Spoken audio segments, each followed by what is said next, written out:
Olá, boa tarde, queridos amigos do Instituto Espírita Terceira Revelação Divina de Porto Alegre. É com muita alegria que hoje retornamos aqui, embora de forma virtual, para fazermos algumas reflexões em torno do tema proposto, sempre vivos, com base em Lucas, no capítulo 20, dos versículos 38 a 40. Então, meus amigos, esse tema que nós retiramos de Lucas, do capítulo 20, versículos 38 a 40, no versículo 38 nos traz o seguinte: ora, Deus não é Deus de mortos, mas de vivos, porque para ele vivem todos. E respondendo alguns dos escribas, disseram: Mestre, dissestes bem. E não ousaram perguntar-lhe mais coisa nenhuma. Também nós vamos encontrar esta referência na obra Pão Nosso, do Espírito Emmanuel, pela psicografia do nosso querido Chico Xavier. A lição 42, sempre vivos. Ora, Deus não é Deus de mortos, mas sim de vivos. Por isso vós errais muito. Então é de Jesus, que também está transcrito no Evangelho de Marcos, no capítulo 12, no versículo 27. E entre outros apontamentos nas reflexões, nas considerações de Emmanuel, ele vai nos colocar que, espiritualmente falando, nós apenas conhecemos um gênero temível de morte, que é o da consciência denegrida no mal, torturada de remorso, ou paralítica nos despenhadeiros que marginam a estrada da insensatez e do crime. De alguma maneira, então, o querido benfeitor aqui nos está colocando que estar morto justamente é estar no caminho equivocado do crime, do orgulho, da ambição, do egoísmo, do sentimento de ódio, do sentimento de rancor, da impaciência e tantas outras questões que por vezes assolam a criatura e que nos é necessário o bom combate, né? O bom embate, por assim dizer, por modificar essas nossas concepções e procurando ali a vida, estarmos sempre vivos, sempre alegres e despertos no exercício com Jesus. Ainda algumas considerações em Lucas, no seu capítulo 9, no versículo 30. Considerando que ele, no momento então, estava falando quando ele falava com Moisés e Elias, estava falando ele com dois varões conhecidos. Mas vamos analisar um pouco melhor por que levaram Jesus a dar esta resposta. O que motivou esta resposta? Ainda considerando esta questão, nós aqui trouxemos um gráfico que Deus é Deus de vivos. Deus não é Deus dos mortos. Deus é Deus dos vivos. Por quê? Para Deus vivem todos. Bom, mas voltando um pouco ali em Lucas, no seu capítulo 20, para entendermos um pouco melhor essa resposta de Jesus, que, como era quase usual, era uma resposta aos fariseus, aos saduceus, porque eles viviam procurando alguma maneira de o perder, de o colocar em contradição, traziam propostas as mais absurdas para que ele, de alguma maneira, se contradissesse. E então eles poderiam, ou, como já conhecemos e entendemos, ou colocar contra Jesus o Império Romano, os dominadores, por assim dizer, ou os principais sacerdotes do Sinédrio. Então, normalmente, as questões apresentadas a Jesus, ou pelos fariseus, ou pelos saduceus, era uma armadilha. E conforme a resposta de Jesus, eles não queriam saber a resposta, eles não queriam entender a resposta, eles não queriam reflexionar na resposta. Eles queriam provocar uma armadilha para Jesus. E como também de muitas outras circunstâncias, Jesus trouxe ali, com muita propriedade, uma resposta adequada e que serviu de lição não somente a eles, não somente àquela época, mas rasgou os horizontes da vida e até hoje é conhecida e cada vez mais comentada e entendida. Então, no versículo 27, chegando-se alguns dos saduceus que dizem não haver ressurreição, os saduceus se caracterizavam por essa questão. Não há ressurreição, não existe ressurreição. Como nos dias atuais, algumas pessoas dizem assim, essa coisa de vida após a morte, isso não existe. Morreu, acabou. E, no entanto, morremos e constatamos que a morte efetivamente não existe. Então, os saduceus traziam aquela questão. Não há ressurreição. E que hoje nós entendemos e compreendemos muito melhor como reencarnação. Perguntaram, dizendo, mestre, Moisés, essa era uma questão também dos fariseus e dos saduceus, eles eram arregados ao texto, cumpriam rigorosamente as 613 leis que compõem o Alcorão, as leis de Moisés, né? Tanto as leis positivas como as leis impositivas, que são no total de 613. E disseram para ele então, mestre, Moisés nos deixou escrito que se o irmão de algum falecer, tendo mulher e não deixar filhos, o irmão dele tome a mulher e suscite posteridade a seu irmão.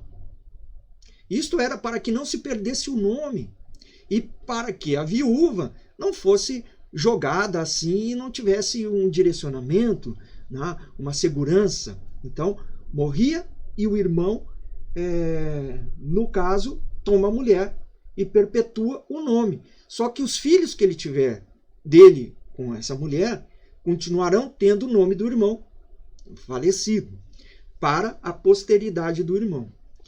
Então, no item 29 ali, olha a proposta que eles trouxeram, né? Uma circunstância assim, quase impraticável. Havia, pois, 7 irmãos, e o primeiro tomou a mulher, e morreu sem filhos. Tomou-lhe o segundo, e morreu sem filhos. Tomou a terceira, e também todos os outros 7, todos os 7 irmãos, e morreram e não deixaram filhos. E por último, depois de todos, morreu também a mulher. Ora, os saduceus propõem essa questão a Jesus, já trazendo ali uma das leis de Moisés que se consiste na lei, na prática da lei do levirato. Então, no exemplo apresentado a Jesus, eles tentam deixar que esta crença da ressurreição não tem sentido. Mas o que era o levirato? Fica a nossa pergunta, né? Ela é das leis positivas de Moisés, a lei número 233, que um hebreu deve redimir a sua família casando-se com a mulher do seu irmão. E está também em Deuteronômio, a lei do levirato, capítulo 25, versículo 5 e versículo 6, que na letra, como eles ali traziam essa questão, esta lei era a seguinte: quando 2 irmãos moram juntos e um deles morre, sem deixar filhos, a mulher do morto não sairá-se para casar-se com estranha família. Seu cunhado, então, a tomará, cumprindo seu dever de cunhado. O primogênito que ela der à luz tomará o nome do irmão morto, e assim sucessivamente, para que o nome deste não se apague em Israel. Isso nós encontramos na Bíblia de Jerusalém. E então, depois de apresentar essa proposta ali, como nós vimos assim, praticamente inconsistente, uma coisa impraticável, e todos os 7 irmãos morreram, então, portanto, na ressurreição, de qual deles será a mulher? Continuava a questão dos saduceus. Pois que os 7 por mulher a tiveram. E respondendo Jesus, disse-lhes: os filhos deste mundo casam-se e se dão em casamento. Mas os que forem havidos por dignos de alcançar o mundo vindouro e a ressurreição dentre os mortos, nem hão de casar, nem ser dados em casamento, porque já não podem mais morrer, pois são iguais aos anjos e são filhos de Deus, sendo filhos da ressurreição. Leiamos então, conforme toda a proposta espírita e a compreensão do entendimento sobre a reencarnação, onde estiver ressurreição, reencarnação. Só bastava essa resposta de Jesus para colocar a teoria dos saduceus por terra, pois que eles não acreditavam na ressurreição com base no casamento. Então aqui agora para nós compreendermos e aprofundarmos um pouco melhor alguns contextos sobre a reencarnação na Bíblia. Nós vamos encontrar em Mateus capítulo 17, João Batista e Elias, em que é verdade que Elias há de vir e restabelecer todas as coisas. Mas eu vos declaro que Elias já veio, e eles não o conheceram, e o trataram como lhes aprouve. É assim que farão sofrer o Filho do Homem. Então seus discípulos compreenderam que fora de João Batista que ele falara. Ora, se João Batista fora conhecido criança, era conhecida a sua mãe, eram conhecidas as pessoas que viviam em torno dele, desde que era um bebê até se tornar um homem adulto, é certo que, e se Jesus afirma que Elias e João Batista eram a mesma personalidade, o mesmo espírito, por assim dizer, Elias reencarnou como João Batista. E nós encontramos também no Livro dos Espíritos a questão 171, na sua nota, lá sobre a lei educativa e a justiça da reencarnação. A doutrina da reencarnação, a que consiste em admitir para o espírito muitas existências sucessivas, é a única que corresponde à ideia que formamos da justiça de Deus para com os homens. É a única que pode explicar o futuro e firmar as nossas esperanças, pois que nos oferece os meios de resgatarmos os nossos erros por novas provações. A razão nos-la indica e os espíritos a ensinam. Considerando estas questões, e todos nós, de alguma maneira, podemos entender a justiça da reencarnação, pois que, de acordo com a justiça de Deus, nós não poderíamos entender de outra maneira. Por que uma criança nasce doente, às vezes já no ventre da mãe apresenta doenças congênitas ou dificuldades as mais variadas, e por que outras nascem com perfeita saúde e em berço de ouro? Nós todos, que de alguma vez que outra, quando invigilantes nos tornamos, reclamamos de havermos nascido no Brasil e nos esquecemos que no continente africano, que na Índia, principalmente onde há muita miséria e muitas dificuldades, inclusive orgânicas, pela inanição, pela falta do alimento, pela falta até da água, e que nós vermos nas estatísticas demográficas, a Índia, por exemplo, é o segundo país mais populoso do mundo.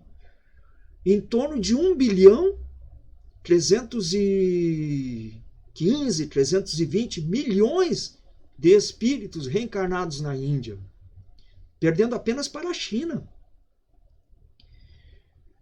E acaso, então, por um capricho da divindade, alguns nascem com saúde e outros com doença, alguns nascem na pobreza e outros com facilidades na vida? E pela reencarnação, tudo há um porquê e uma explicação. Ora, se prejudicamos, supondo, num exercício paralelo, de uma reflexão, que sejamos, nesta vida, um político, que até tenhamos começado, talvez, com uma boa índole, na tentativa de ajudar o povo, mas nos perdemos pela invigilância nas teias da corrupção e acabamos, de alguma maneira, prejudicando a população em geral, o povo em geral, provocando, talvez em alguma a alguma situação, fome, miséria, doença ou outras dificuldades congêneres nesse sentido. Podemos não ser até alcançados pela justiça humana, mas a Deus ninguém engana. E como acontece em vida, quantos erros cometemos e depois nos arrependemos e pensamos, não deveríamos ter realizado esse fato, esse ato, essa palavra, essa circunstância. Também alguns de nós só vai se dar conta do erro perpetrado ou cometido depois de desencarnado, depois já na parte espiritual. Mas aí pede a Deus oportunidade de resgate, de reajuste, e muitas vezes solicita que renasça em algum local, sobre alguma circunstância, para sentir o que fez a outros passarem. E é assim que nós vamos evoluindo, compreendendo cada vez mais a justiça divina e a necessidade de fazermos aos outros aquilo que gostaríamos que nos fosse feito, e que isto nos trará felicidade e bem-estar. Talvez não agora, mas nas próximas reencarnações e no futuro. Então trazemos aqui uma pergunta para a nossa análise, para a nossa reflexão. Estamos aproveitando a nossa reencarnação? Considerando por informações dos espíritos que estão aguardando a oportunidade reencarnatória em torno de 3/4 da nossa população, nós somos apenas 1/4. Então há fila. Há um processo, mas por vezes demorado para o retorno. Mas conseguimos, estamos aqui, nós que estamos no corpo físico. E fica a pergunta, estamos aproveitando a nossa reencarnação? Estamos nos preocupando com a vida efetivamente eterna? E não apenas com as experiências mediatistas de determinadas reencarnações? Considerando que da matéria nada levamos, e sim as conquistas no campo do espírito? Estamos conseguindo realizar o exercício das lições inesquecíveis do Mestre, que aguarda pacientemente que nós despertemos para a realidade da verdadeira vida, para a realidade de estarmos vivos efetivamente e conscientes de que, por si, a morte não existe, somente a morte do corpo. Mas, se formos comparar, o erro e o ódio, o rancor, é sim, por vezes, considerado um gênero de morte. No verso 37, ele continuou dizendo sobre a sua doutrina, e que os mortos hão de ressuscitar, reencarnar também. O mostrou Jesus junto da sarça, quando chama ao Senhor Deus de Abrão, Deus de Isaque e Deus de Jacó. Ora, se Abrão já era morto, se Isaque já era morto, se Jacó já era morto, na expressão da palavra efetiva ali, mas ele continua e permanece, o Deus de Abrão, o Deus de Isaque, o Deus de Jacó, é Deus de todos nós, pois que a morte não existe. Mas relembrando, já que houve referência à sarça, que nós encontramos sobre a sarça ardente em Êxodo, no capítulo 3, versículos de 1 a 6. A sarça ardia no fogo e não se consumia. E no 4, e vendo o Senhor que, então, Abraão se virava para ver, bradou, Moisés se virava para vê-lo, no meio da sarça, ele disse, Moisés, Moisés. Respondeu ele, eis-me aqui. Disse, eu sou o Deus do teu pai, o Deus de Abraão, o Deus de Isaque e o Deus de Jacó. E também, em consequência, o Deus de Moisés. E para entendermos um pouquinho mais, precisamos considerar, na cultura semítica, pronunciar o nome de alguém por 2 vezes é uma expressão profunda de carinho. É alguém, quando se chamava alguém assim, é alguém que a gente gosta muito, que tem amor. Então consiste numa manifestação de carinho, de afeição e de amizade. Por isso que nós encontramos em algumas partes da Bíblia. Moisés, Moisés. E não somente lá, né? Nós vamos encontrar também numa outra obra muito significativa para os nossos estudos, que é Paulo e Estevão. Saulo no caminho, na estrada de Damasco. Como Jesus se apresentou, chamou a ele? Saulo, Saulo. 2 vezes. Então Jesus tinha por ele já um carinho, afeição e amizade, pois que era alguém que estava ali iniciando as suas atividades, né? Se preparando ali para o trabalho com Jesus. Aqui também nós encontramos Moisés, Moisés. Naquele exato momento da resposta de Jesus, Abraão, Isaque e Jacó, como vimos, estavam sepultados e mortos. E todos os que ouviam Jesus, tanto saduceus como fariseus e os outros, e eles sabiam de tudo isso.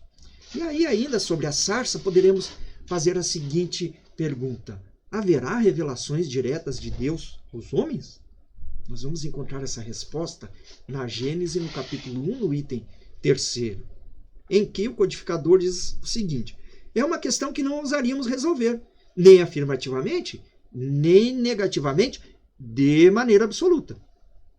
O fato não é radicalmente impossível, porém nada nos dá dele prova certa. O que parece certo é que os espíritos mais próximos de Deus, pela perfeição, se impregnam do seu pensamento e podem transmiti-lo.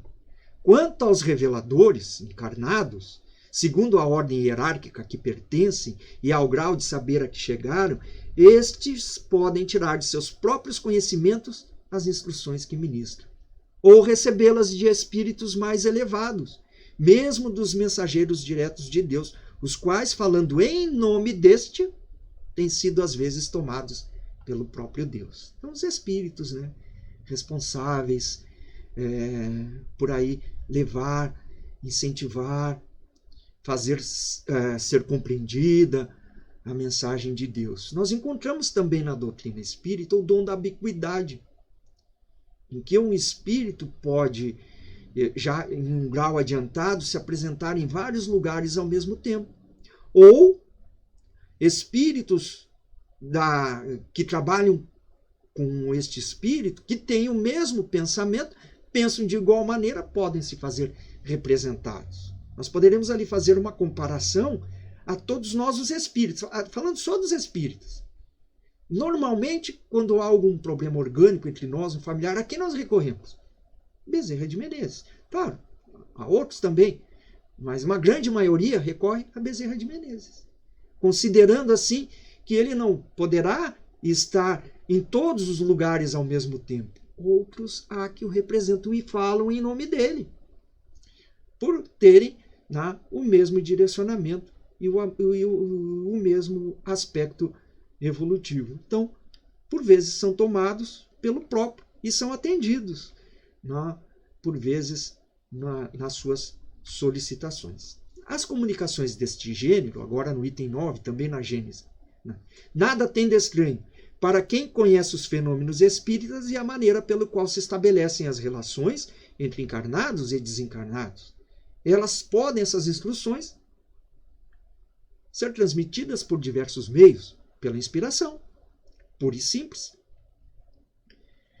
Pela inspiração pura e simples dos instrutores, nas visões e nas aparições, nos sonhos, também no estado de vigília, como se vê tantas vezes na Bíblia, no Evangelho e nos livros sagrados de todos os povos. É, pois, rigorosamente exato dizer-se que a maioria dos reveladores são médiuns inspirados, audientes ou videntes, o que não significa que todos os médiuns sejam reveladores, nem ainda menos intermediários diretos da divindade ou dos seus mensageiros. E de novo voltando a Lucas, no capítulo 20. Ora, Deus não é Deus de mortos, mas de vivos, pois que para ele vivem todos. E novamente, retomando a obra Pão Nosso, na lição 42, em que Emmanuel traz aquela consideração que nós vimos lá no início, que apenas poderemos conhecer, espiritualmente falando, um gênero de morte, espiritualmente falando. o da consciência denegrida do mal, torturada de remorso ou paralítica nos despenhadeiros que marginam a estrada da insensatez e do crime. Colocamos aqui uma outra pergunta para nós refletirmos, analisarmos. Colocas fermento de amor à massa? Nós que já compreendemos a imortalidade? A verdadeira vida? Ou ainda permanecemos com Mamon, teimando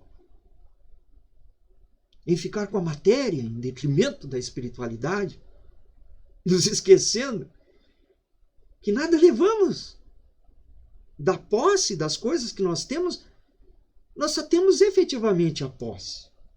Não é nosso. Seria se pudéssemos levar, mas não levamos. Nem a casa, nem o carro, nem o cargo. Que nos serve então o orgulho pelo cargo? O orgulho pelas propriedades? O dinheiro que se tem, o carro do ano? Se tudo isso fica, na maioria das vezes, causando divergências e dissidências e dificuldades entre irmãos, os herdeiros. Valorizando, por vezes, aí o que permanece inerte, que é morto. Só temos o usufruto, não levamos conosco. Então, colocamos fermento de amor à massa, consciente da imortalidade, consoante as várias lições de Jesus, fazer aos outros o que gostaríamos que nos fosse feito, identificarmos aonde estamos errando para passarmos a acertar, tratar a tudo e a todos como nossos irmãos, filhos do mesmo Pai, como ele nos ensinou na oração. Ainda na lição 42, mais adiante, Emmanuel traz que é chegada a época de reconhecermos que todos somos vivos na criação eterna. E uma outra questão. O que nos falta então, queridos amigos, para despertarmos desse letargo anestesiante de preocupações imediatas? Ou imediatas, se preferirmos, em detrimento da vida estuante e imortal, passando a colaborar assim, com os olhos de vivos, vamos dizer assim, colaborando na edificação de um mundo melhor, considerando a própria imortalidade? Necessário que todos nós, que aos poucos vamos aprofundando o conhecimento das lições de Jesus, que a doutrina espírita hoje tanto nos esclarece, bem como consola, não é mesmo? Ir aos poucos, imprimindo, por assim dizer, na nossa fala, nas nossas atitudes, no enfrentamento dos nossos erros, pois que nós os temos. Mas é necessário que esses erros não se repitam, que façamos o esforço para isso, aprendendo com eles, caminhando em direção a Jesus, caminhando em direção ao chamado do Mestre, que nos aguarda efetivamente, que despertemos para a verdadeira vida, a vida espiritual. E que estamos, de alguma maneira, em aprendizado, para que, pouco a pouco, também nos tornemos seus instrumentos para a melhoria de tudo que está em torno de nós, de toda a nossa humanidade.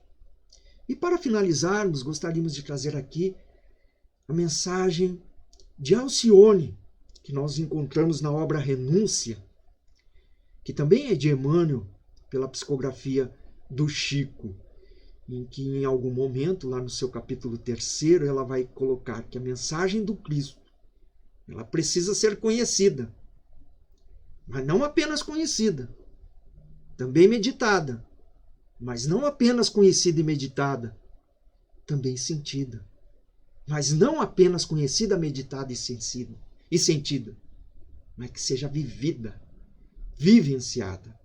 Então, sobre o tema e a reflexão da nossa proposta de hoje, nós gostaríamos de trazer, em relação a mensagem do Cristo precisa ser conhecida?